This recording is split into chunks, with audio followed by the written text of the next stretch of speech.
సామాజిక న్యాయ సమర బేరీ కార్యక్రమానికి విచ్చేసినటువంటి గ్రామ స్థాయి నుంచి గ్రామ అధ్యక్షులు కాంగ్రెస్ పార్టీ నాయకులు అందరికీ కూడా నా హృదయపూర్వక నమస్కారాలు. ఇదే ఈరోజు వచ్చినటువంటి పెద్దలందరికీ పేరు పేరున ఇక్కడ ఉన్నటువంటి మంత్రివర్యులు, శాసనసభ్యులు, కార్పొరేషన్ చైర్మన్లు, జిల్లా ప్రెసిడెంట్లు మరియు కార్యవర్గ సభ్యులు కాంగ్రెస్ పార్టీ అందరికీ కూడా ఈరోజు ఈ కార్యక్రమం ముఖ్యంగా మీరు ఇది గుర్తుపెట్టుకోవాలి. డిసెంబర్ 9, 2023 తారీఖు నాడు ఇదే గడ్డ మీద ఎల్బీ స్టేడియంలో ప్రమాణ స్వీకారం చేసిన తర్వాత సామాజిక న్యాయం చేయాలి అన్న ఆలోచన ఇది కాంగ్రెస్ వల్లనే సాధ్యం. కాంగ్రెస్ అంటేనే సామాజిక న్యాయం, సామాజిక న్యాయం అంటేనే కాంగ్రెస్ అని ఈ తెలంగాణలో మొట్టమొదటిసారిగా కులగణన చేయడం జరిగింది.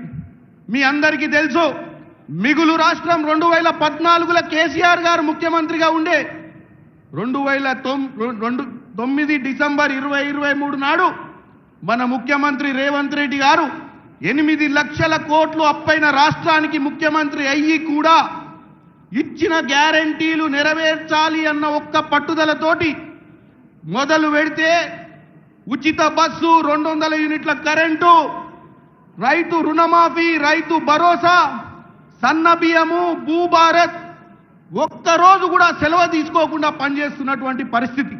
మీ అందరికీ ఒకే ఒక విజ్ఞప్తి, ఇవాళ రాష్ట్ర వ్యాప్తంగా నలుమూలల నుంచి మీరందరూ వచ్చారు.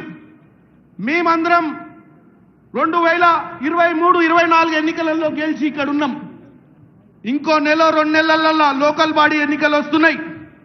మీరు కూడా కిందున్న వాళ్ళు గెలిచి ఈ ప్రజాపాలనలో భాగస్వామ్యం తీసుకోవాలంటే ఒకటే ఒక కార్యక్రమం చేయాలి. మనం పరిపాలించిన ఈ సంవత్సరన్నర కాలంలో ఏమేమి పథకాలు ఎవరెవరికి అందినాయో వాళ్ళందరినీ కలవాల్సిన అవసరం ఉంది. మనం చేసిన పని మనం చెప్పుకోకపోతే పక్కనున్న బీఆర్ఎస్ పార్టీ రోజు పొద్దున్న లేస్తే సంవత్సరాల పాలన ఏమీ జరగలేదని సోషల్ మీడియాలలో ప్రచారం చేస్తున్నారు. మీరు వాటిని తిప్పి కొట్టాలి.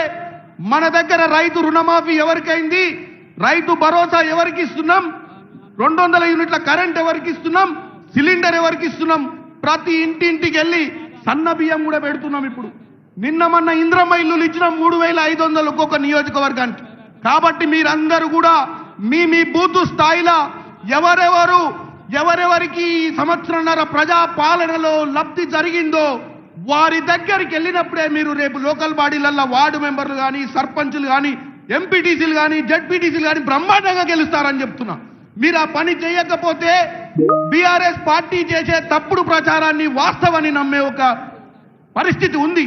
కాబట్టి మీరు దయచేసి ఈ సంవత్సరంన్నర పాలనను, 10 సంవత్సరాల పాలనను రెండిటి మధ్య వ్యత్యాసాన్ని ప్రజలకు తెలియజేయాల్సిన అవసరం ఉందని తెలియజేస్తూ, ఎక్కువ సమయం తీసుకోను, వక్తలు కూడా ఉన్నారు కాబట్టి మీరందరూ కూడా ఈరోజు ఈ సభ తర్వాత మన నాయకులు మల్లికార్జున్ ఖర్గే గారు, కేసీ వేణుగోపాల్ గారు, రేవంత్ రెడ్డి గారు, మంత్రులు, ముఖ్యమంత్రులు, అలాగే మన పిసిసి అధ్యక్షులు మహేష్ కుమార్ గౌడ్ గారు కూడా ఈరోజు సందేశం ఇస్తారు.